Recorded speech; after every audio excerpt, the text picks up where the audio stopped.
I'm very confused about what is a handball now already. Because Brother, don't get me started, man. I spent the whole weekend like trying to analyze like what the referee's explanation as to why this was not given, you know?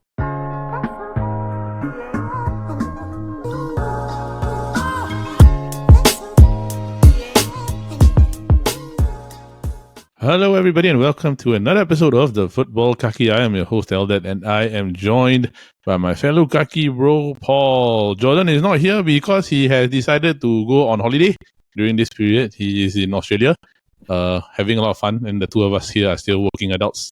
I want to go also. And talking about football. I want to go also, but then right now I in a predicament, bro. It's called money. Money.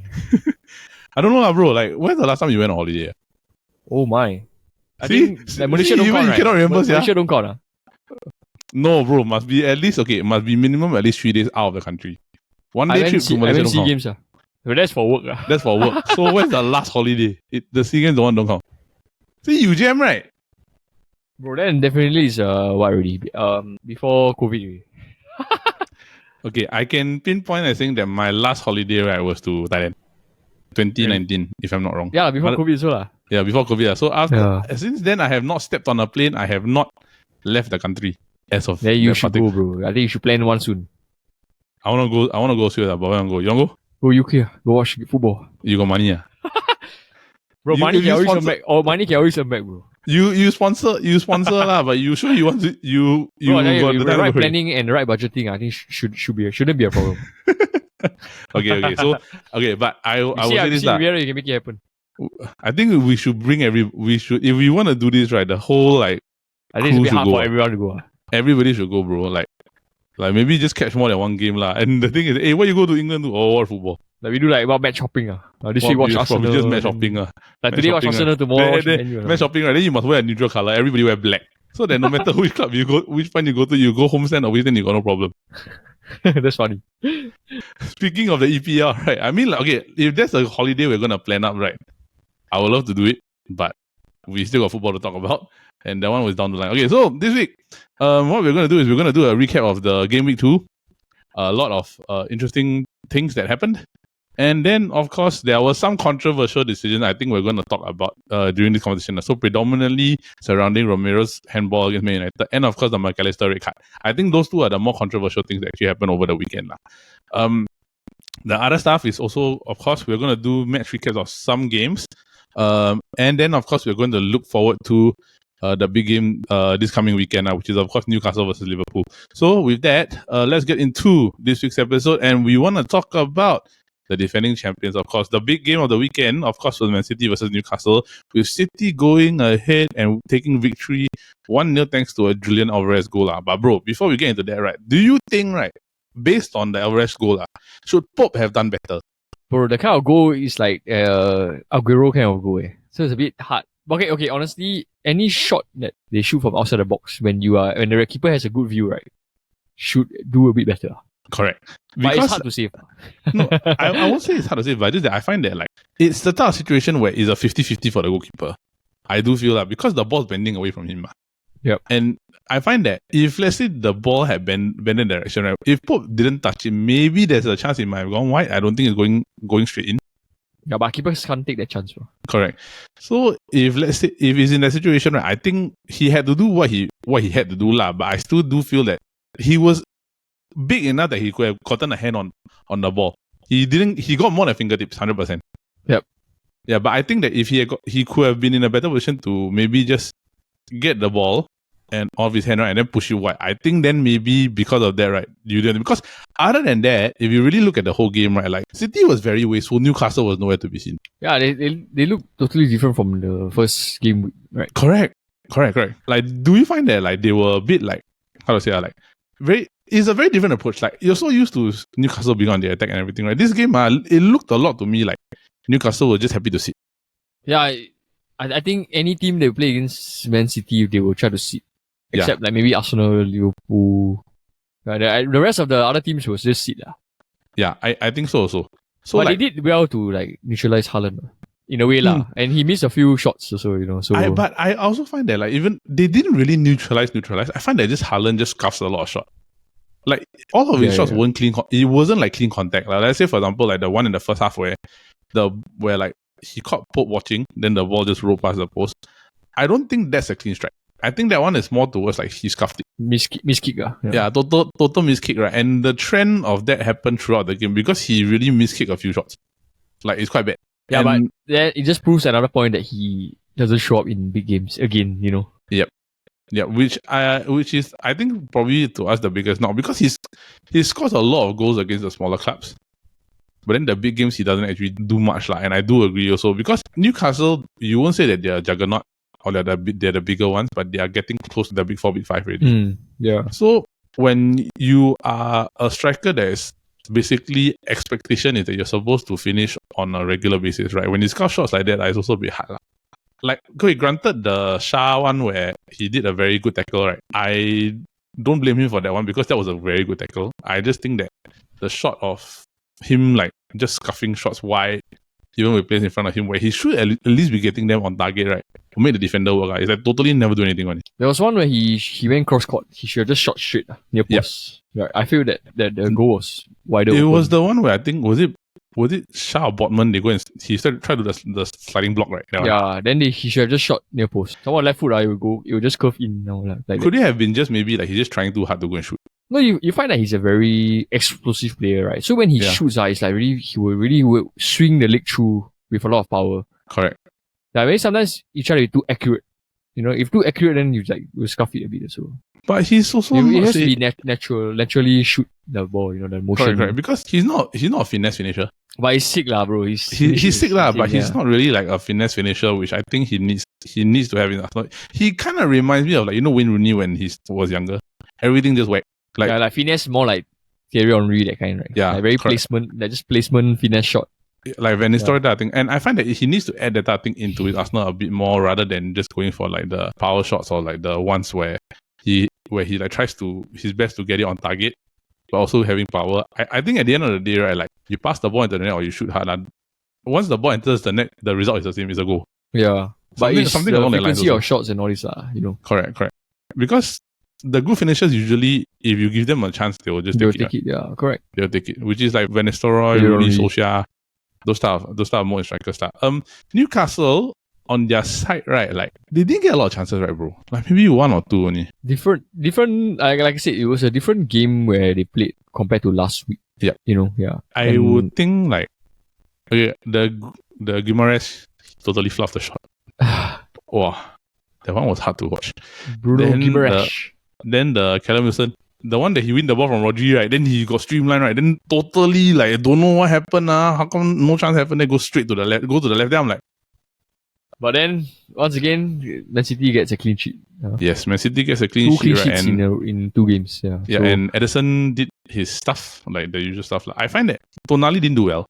He's very quiet this game. Because it's hard. I think it's a different approach when they have to sit back rather than they all full-fledged attack. Correct. But wouldn't you rather like try to full-fledged attack? I mean, you can, but you will probably risk losing 3-0, 4-0. Correct. Against the Man City team. But the thing is that Man City don't have KDB. I don't think it's an issue, bro. You don't think it's an issue, lah? I mean, they are trying to look for his replacement now, and they so far they won 2 games out of 2. Kovacic really step up, lah. Kovacic. Foden did that the Bruno role yesterday. A bit more towards that thing. He should be playing that position more rather than wing. I find that he's not very effective on the wing. Yeah, he has to play like the behind the striker, like Cam. Like that, lah. Yes. I always thought that he's naturally more towards a Cam rather than a winger. But just that when you've got the amount of talent in the middle, right, it's very hard for you to play anywhere else outside within that position. So conclusion is that Man City defeats Newcastle 1-0, getting the second victory of the season, right? Now, bro, the game, right, that both of us, right, were left absolutely speechless for most of this game, right? Is Spurs versus Man United. Spurs winning 2-0. I predicted wrong, bro. I predicted Man U 2-0, right? You predicted the opposite direction, correct right? Score, but different team.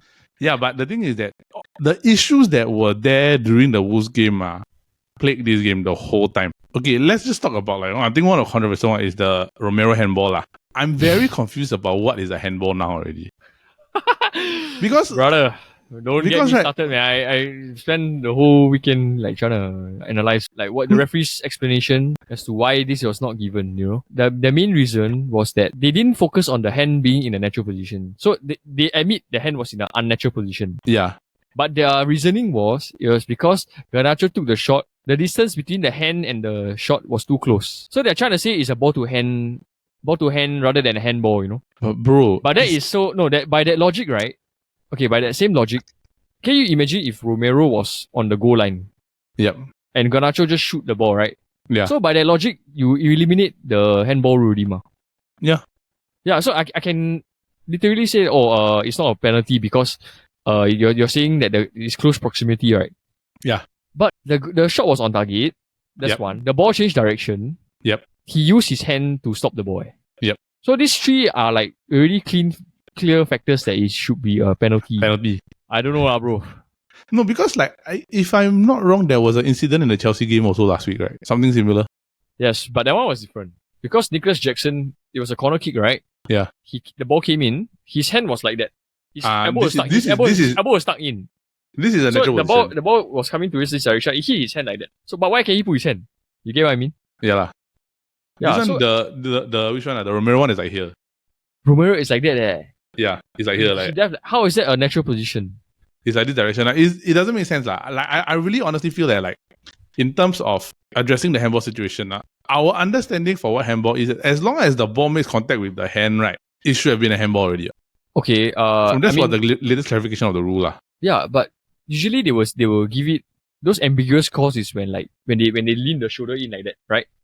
Yeah, correct. But the hand is not out. But this guy's Correct. hand was like This guy's weaving in the he's sky, leaning weaving back in the all the air, way like yeah. this. The thing is going like this.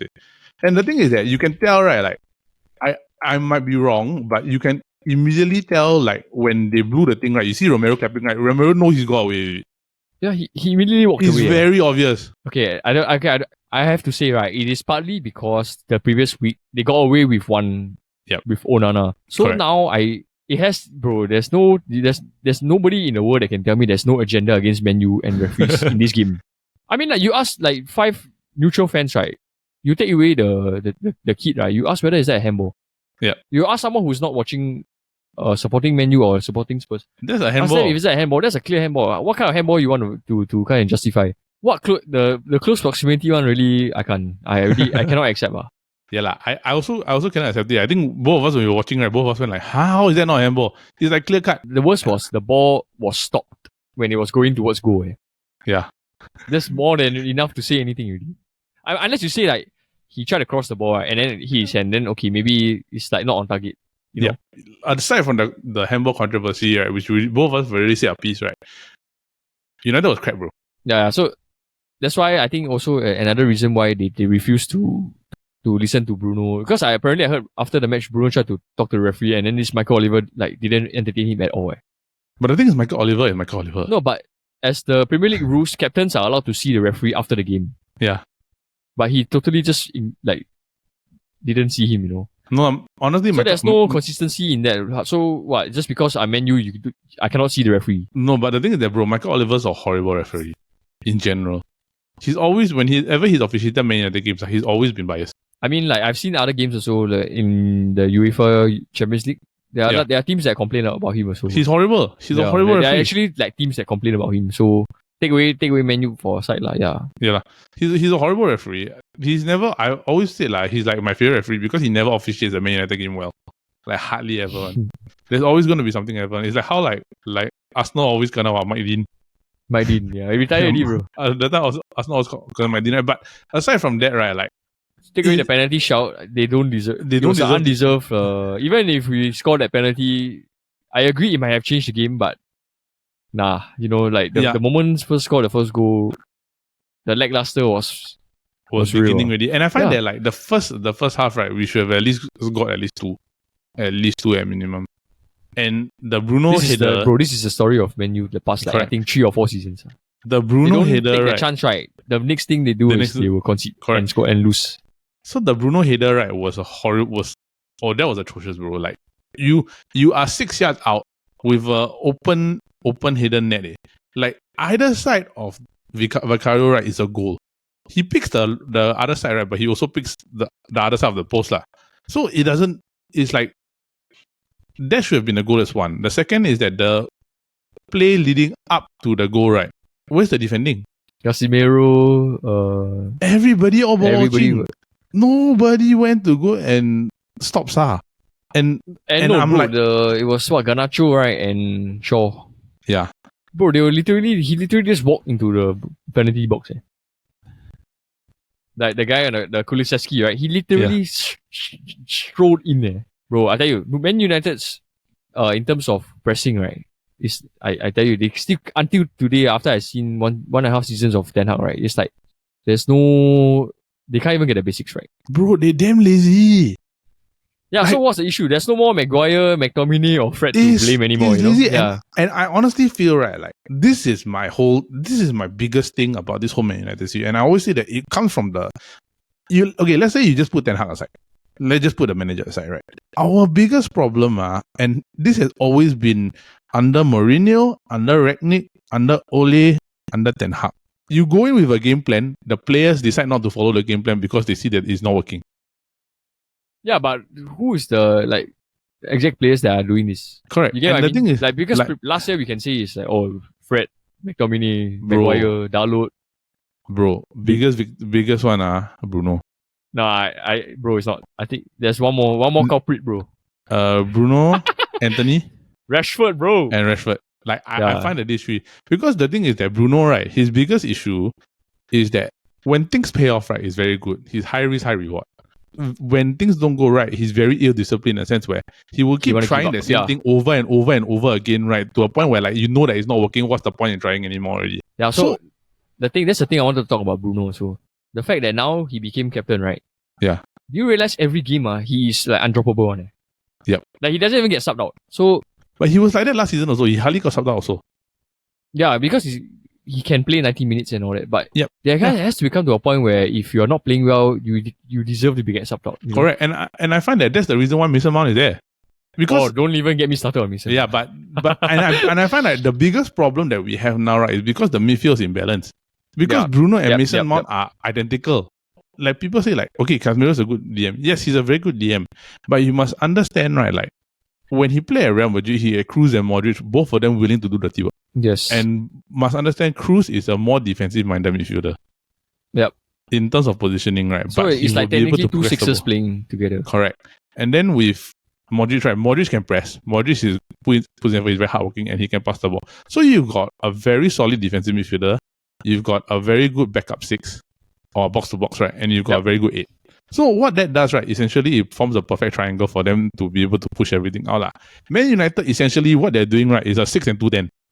Yeah, I know. Yeah, okay, so that's the thing I wanted to talk about. So from the previous episode, we didn't manage to talk about Man U because they played on Monday night. Yes, correct. Okay, so fast forward, we have already seen 2 games, right? And in these 2 games, right, I don't understand why Bruno, Casemiro, and Mount are playing together. Yes. I can honestly say, right, I don't understand this setup.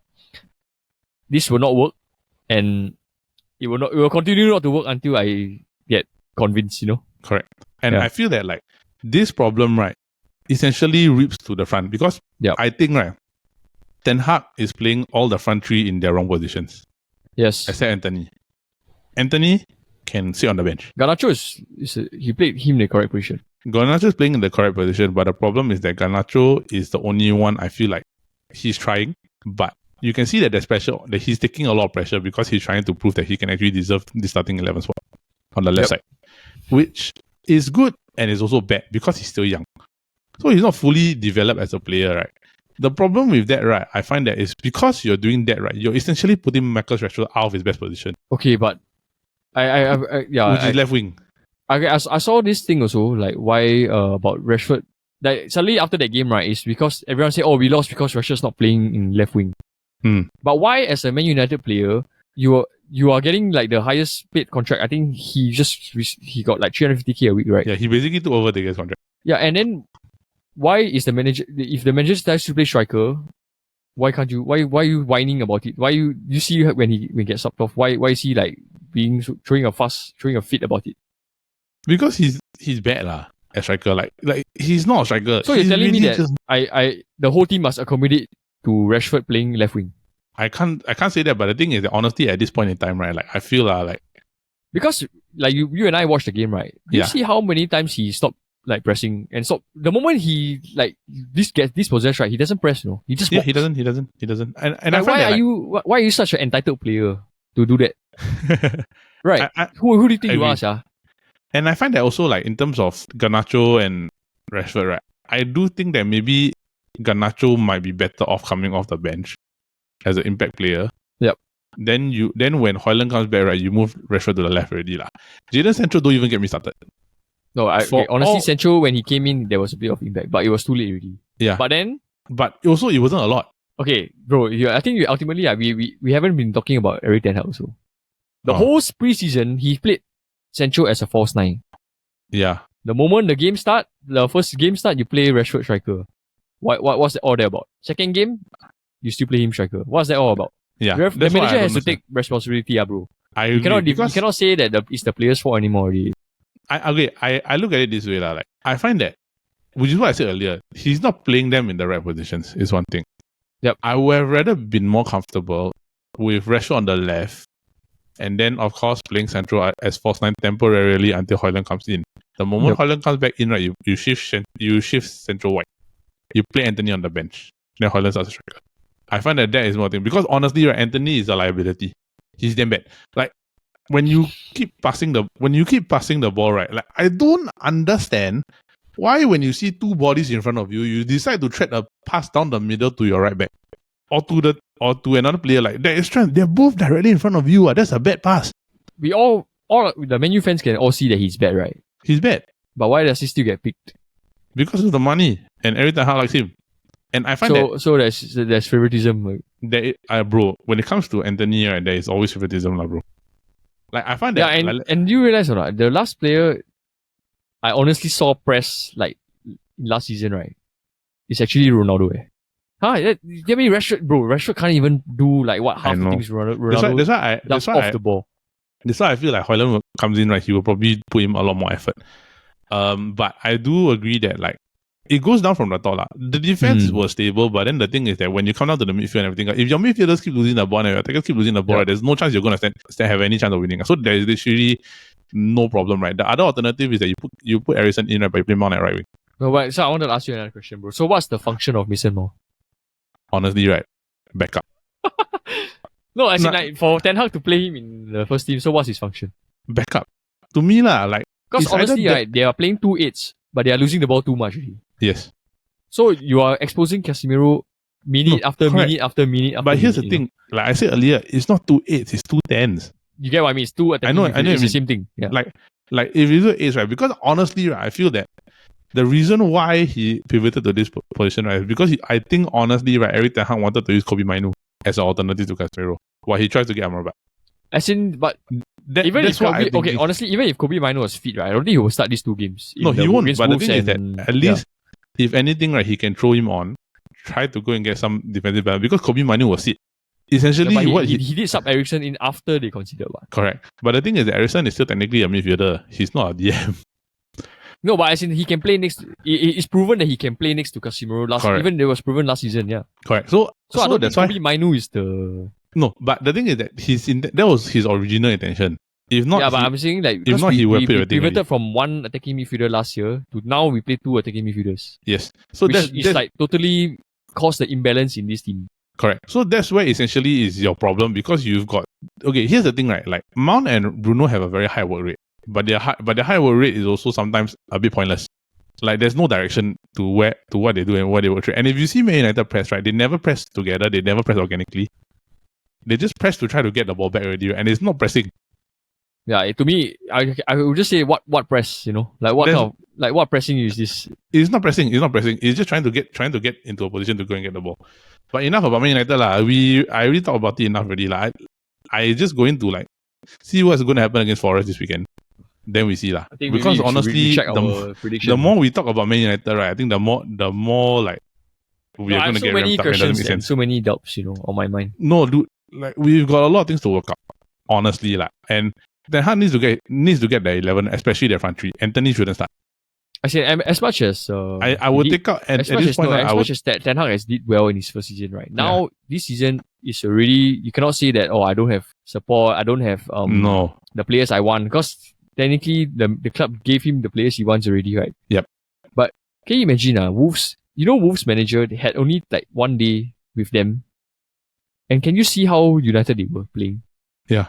And then we played Spurs, right? They couldn't even find a style of play until like the second half. And we were saying that Spurs was worse, right? Yeah, we were saying United looked worse. Exactly, we were saying Spurs was worse. Man United have a full preseason, 5-6 games with this like together. As a fan, I don't even see a style of play, which is very worrying. Because even like a club in 18th place they almost like beat us at Old Trafford. Yeah, bro. I can't get behind that. So I mean, to be really frank, like the only player that I thought could actually pass the ball was Onana. That's it. You imagine, right, when your goalkeeper is the best passer in the entire team, right? That is a disaster. Yeah, bro. I think he looks stable, He is stable, but just need to cut out a bit of a nonsense. It's like how but honestly, when he grabs the ball, I feel like I feel safe. Onana, right? Yeah. Yeah, even though he considered two, but it's because it's not his error. It's not the keeper's fault. No, it's not the keeper's fault. Yeah, it's just bad defending. The first one was the thing. Then the second one is Lisandro going to stick his foot out, and the ball roll past him. He cannot do anything. Both goals, he cannot do anything. Yeah, and like Onana is least of our worries, Yeah, it's more of the. I find that honestly, if there's anybody that deserves to blame other people, right? I think the defenders technically can blame others because the midfield doesn't help them at all. Not say they're not side responsibility, but I think they should stop playing Mount and Bruno first. Then you reassess the team again. Get your midfield stable. I feel that Man U's problem your priority shouldn't be pressing. Your priority should be ball retention. Keeping the ball. Yes. Keeping the ball. Yes, that's right. Ball retention first. How many times they lose the ball on transition? Yep. Which we will lead to counter attack. Yeah. Correct. Bro, let's just see. I think we talked about enough of United for today already. I think they've got a lot of things they need to work out. So moving on. The team that played Man United in the first week, right, lost 4-1 against Brighton at home. Mitoma. Wolves, brother, Mitoma. Bro, Brighton, bro. Honestly, right, bro, Brighton absolutely destroyed Wolves in terms of their counter attack and their square play. Every single goal, right, aside from the Mitoma one, which I thought was a class goal, he dribbled past everybody, right, and Semedo sucks. Semedo's horrible. He was I think one of the men of the match against Man U. Yeah, but he was horrible he was horrible in that one, right? Bro, that Mitoma goal, it's like you replicate the Son solo goal a few seasons ago. Correct, but I find that this Mitoma one is because he got it on the wing and then he pivot everything down in a very small space to get past at least 3 defenders, right? That was a brilliant goal. The other 3 goals, I find that they were very, they're very well worked goals. Either via counter, right? Or square and push in. It's the type of goal that you see in FIFA. And but those goals are still goals, Correct. Nobody cares. Correct. And the fact that they're all square passes, right, and they're all low square passes, right, shows you that Wolves' defense is not very good, is one thing. Because you shouldn't be able to concede goals like that on the regular. 4 goals, right? Almost 3 out of 4 of them were all square. They attack as the whole team works as a unit. Yes. Which is why, right, even the Pep likes De Zerbi a lot. Which is why, right, it scares me because this is what you call playing for a system. Brighton's football is a system. Even when they lost their key player, Caicedo, no problem. Right? Yeah. They can still play. Caicedo had a nightmare. 8 goals in 2 games, 8 goals in 2 games, right? Are they top of the table now? Yep. They're top of the table now, right? Brighton. I really do think that Brighton's going to surprise people, right? But like I said, they don't have the quality to maybe establish it long term for the top 4. But they definitely have a chance of getting a European spot. 4-1, I find that Wolves, right, they wasted their chances. They had a few. They weren't all over the bar or just the thing Fabio Silva missed a few. Then the left back also missed another one. Is the other thing where it's they should have easily scored some of the goals. But Brighton did well. I don't think there's much of an issue. Any more comments on this side? Brighton, bro, solid match also, right? And then there are strikers, Welbeck and João Pedro. Yeah, Estupiñán also did well also. Bro, Estupiñán, I think currently after the first 2 game weeks, best left back in the game. In the league now. And his finish was actually damn nice. Solid, bro. What a solid lad. Everyone has him in the fantasy Premier League. Correct. Yeah. Correct. Okay. Next one, any more? Nothing more? Right. I move on to the next one already. Okay, then after that, West Ham versus Chelsea. Oh, what a game, bro. What a game. I was watching it. West Ham still got it. Really. Yeah. I think he's playing in front of the Hammers, and then they scored first. And Ward-Prowse 2 assists, bro. Yeah. Whew. You know the stat? He has a stat now. He needs one more free kick to match David Beckham's record. Beckham. No, but he will get it lah. I find that they were smart because they get Ward-Prowse, right. Essentially, he got a playmaker that can do basically like can take all the set pieces. Yes, that's the thing. Like the goal was from a set piece, 2 goals. The Agate goal was a set piece. Then the Mika Antonio he pushed the ball forward, Antonio, the Disasi shouldn't have committed. Yeah, dude. But the thing is that Antonio, right? That finish still needed to be clinical, bro. Like bottom corner with a lot of power on opposite side of Sanchez, right? That's a damn good goal. It's another so away goal, right? But hey, before that, it was 1-1, right? Then Enzo missed the penalty. Which one? West Ham scored first. Then after that, it was Chuameka equalized. Which was a nice goal. Yeah, it was super, bro. Drop of the shoulder, Wayne Rooney style, bro. Drop of the shoulder, right? Then after that, just a hard finesse into the far corner. And then after that, they had a penalty. Sterling won the penalty, but Enzo... Areola is good, bro. Areola is good. It's a good penalty save. See, like, he's a good keeper for penalties. And then Antonio, and then Caicedo gives away the penalty at the end. Caicedo, what a debut! Like, I think Pochettino said that it's the type of game where he doesn't understand why it's like you play so well. Bro, they were completely Chelsea was completely dominating. But honestly, it's one of those games like if you don't score your penalty, something like that will happen. Yeah, honestly, right, I do feel like this Chelsea team is actually quite good. Bro, it's more balanced now, definitely. Yeah. It's definitely way more balanced now than what we saw last season. Correct. And they're playing very together. Like the type of thing that you understand from They have an idea. They have an idea. Yeah. And it's like, bro, 39-year-old Thiago Silva still playing at centre back. Yeah. He's with Disasi now. And Levi Colwell and they're they good. play some young guy at the right back. They're good. I credit to West Ham. I mean, honestly, if you really look at everything on paper, right, Chelsea should have won. Chelsea should have 100% won. 1 loss, 1 draw. Okay, then now we go into I think one of our final recap for this weekend. Liverpool versus Bournemouth. Easy, bro. Easy, right? But red card. But a bit shaky at the start. Yeah. They had a goal disallowed. Yeah, but it was offside. It was offside. Clear. Yeah. Then the way that they gave away the first goal, right? Oh, brother. That was just bad defending. Alisson and Trent. Wow. That was just bad. Like no, the keeper passed to Alisson passed to Trent. Then Trent had the bad touch, right? Yeah. And then that's how they capitalized on it and shot right. Semenyo scored on the other side. The bottom corner, right? Yeah, the bottom corner. Like just far down. Was it Trent or was it Robertson? Trent, bro. He drove into midfield. Yeah. After that, they bounced back, bro. Rather straightforward game for them. Yeah, but the DS goal, that was a very nice goal. I find that the DS one, they were good, right? But the other 2 goals, they had a bit of luck, I would say. Like the Salah missed the penalty, then the rebound falls straight to United tap in. Then the other... Those happen. So, you just totally missed it, right? Correct. Then the Jota one was Szoboszlai shoot the ball, right? Then the ball just nice bounce right in front of Jota tap in. Yeah, but those you have to put yourself in that kind of position. Yeah, bro, the Szoboszlai, bro. Yeah, he's good. Like a mini Stevie G, bro. He's good and he can dribble also. He can dribble, can shoot, can pass. His dribbling and everything he's a good midfielder. But I do find like the McAllister red card, right? Like some people are saying it's unfair. It's a bit harsh. But the thing is that he did go in with start showing onto the shin. But he didn't go full force, he pulled out.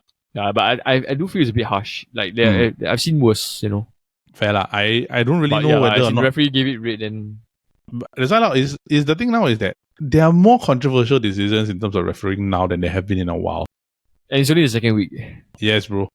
That's a big problem. That's a thing that I want to say. Can they do? What can they do to fix it? I don't know, bro. I really don't know. Honestly, right? Like I find that controversial decisions made by referees in England, right, is just normal, lah.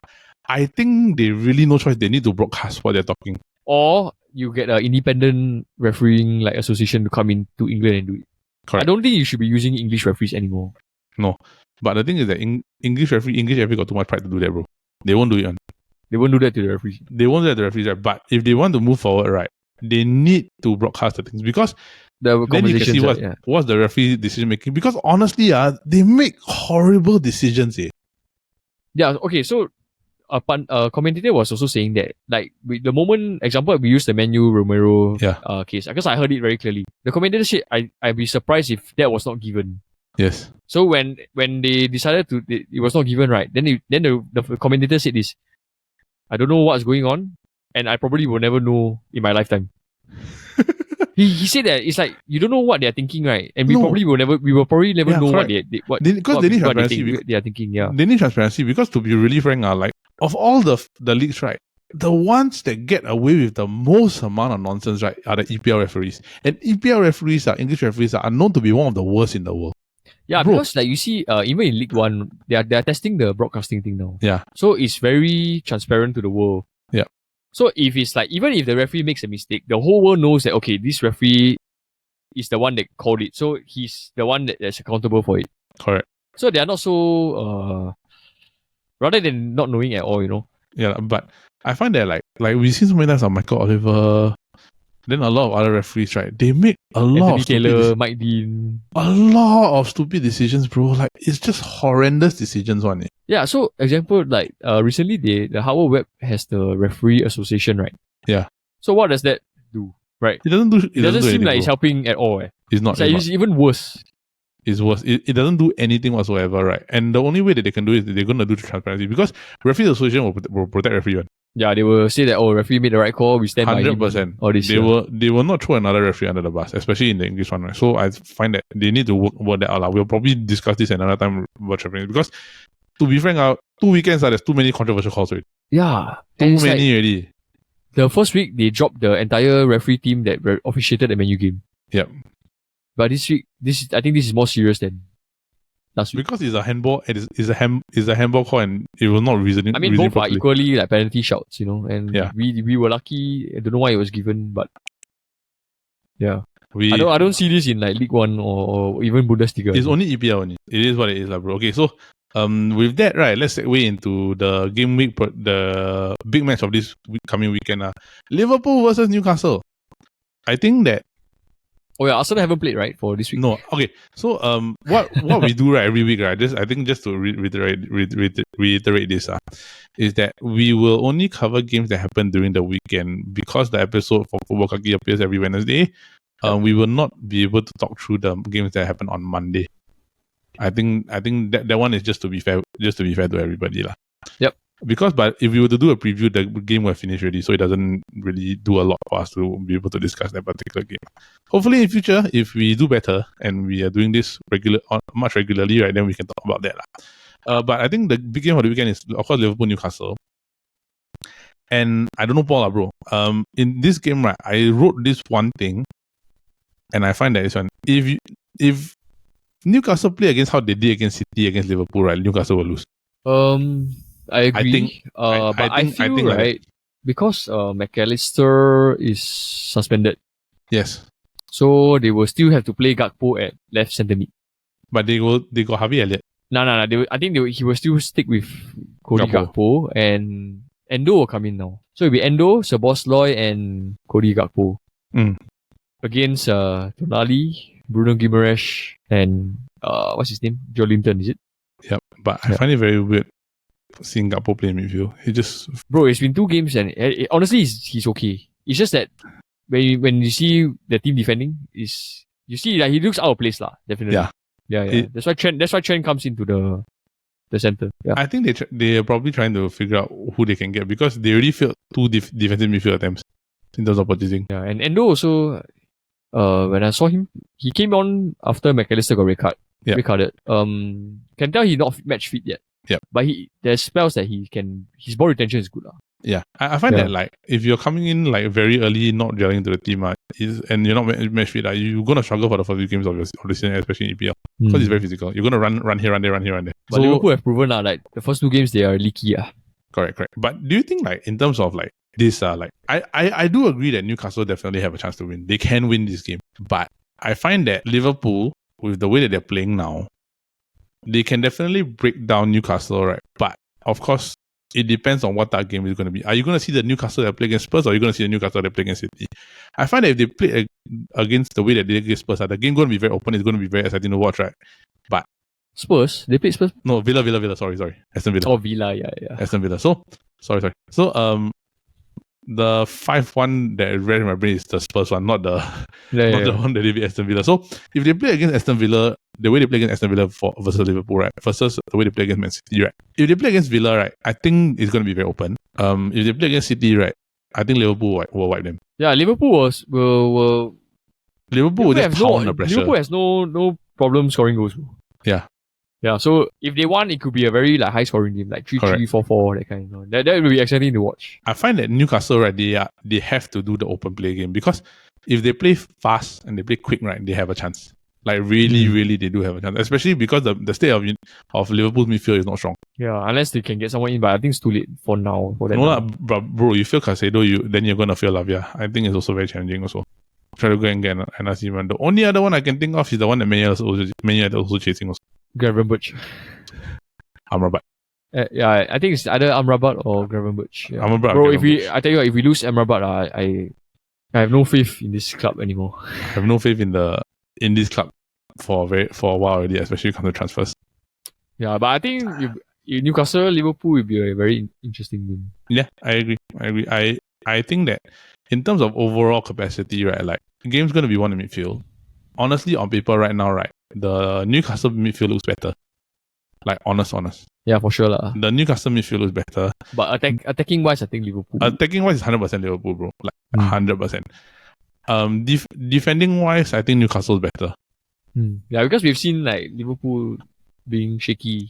Not shaky lah. They just like see the game start against Bournemouth. Like fell asleep, right? Yeah. Correct. And Newcastle can start fast if they wanted to also. So I find that in terms of this, right, their key games and the key points, they're going to have to see who is the one that's going to get their first goal. Whoever gets the first goal, I think highly likely going to have a chance, because Newcastle have got the defenders, but they have to be able to attack. If they keep sitting back, and try to absorb pressure, Liverpool's gonna wipe the floor. That's what I think is gonna happen. So let's see what happens. Yeah, okay. Prediction? 2-2. 2-2, right? And then I think, right, it will be 3-2. I think Liverpool. I don't think Newcastle. Okay. I'm going 3-2 Liverpool. Okay. So I think that is all for this week's episode of Futbol Kaki. You got anything else you want to say? I think we talked about Man United a lot. We have to address the problems now before we get too hot-headed even to talk about it anymore next time. Yeah. Okay, so with that, we conclude this week's episode of the Futbol Kaki. Alright, so that is it for this week's episode of the Futbol Kaki. For those of you who are listening in, we just want to say thank you, and we hope that you continue to support the Chit Podcast Network and all our shows, which of course include the Copy Bros every Monday, which involve Paul, Brandon, me, Dad, and of course Tin Yong, who is our resident roaming around fella and also an expert in Greek mythology. Do check out this week's episode. And of course the SG Draft Podcast every Friday, which involves the two shows, which are of course the Kaki Gang and of course the Copy Bros Gang, coming together to draft about different topics and have fun while we do it. So for those of you who are listening in again, we just want to say thank you, and we hope that you continue to support our channel by giving us a like and subscribe on both Instagram, YouTube, and all our relevant social media platforms.